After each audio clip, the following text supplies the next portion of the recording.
Assalomu alaykum do'stlar. 2026-yil 3-yarim sanasiga hormen endi dehqon aka. Salomat bo'ling. Qarasiz. Charchamayapsizmi? Nimalar qilyapsiz endi? Endi boshladik mana. Xudo xolasa daraxtlarni abrishga qilib boshladik. Qayt ketibdi mana. Men o'zim bitta mana shogirdlar naryoqda kelyapti orqadan.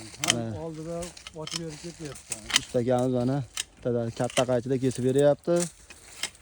Sheriklar orqasida mana yana qolgan shoxlarni kesib ketishyapti. Bitta odam mana bitta daraxtni o'zi kessa, orqasidan yana ikkita odam kesib ketyapti mana. Ustaka shunaqa xizmatlar bo'lsa aloqaga chiqishingizmi? Aloqaga chiqaverasizlar. Bu sovuq uradi, deyishaveradi. Sovuq ursa kesmasalarni ham uraman desa. Ana. Bo'laveradi hozir. Mana kesyapti-ku. Yilda kesamiz shunaqa paytda. Xudo xolasa yaxshi bo'lyapti mana. Bog'larimiz. Ustakamiz 10 yillik tajribaga ega. Mana do'stlar, shunaqa daraxtlarga shakl berish xizmati bo'lsa, akamizga aloqaga chiqaverasizlar, pastda nomerlar qoldirib qo'yamiz. Mana kesilgan holat mana. O'rik, shaftolini mana birdaniga kesib ketyapmiz. Sog' bo'lasizlar, salomat bo'lasizlar.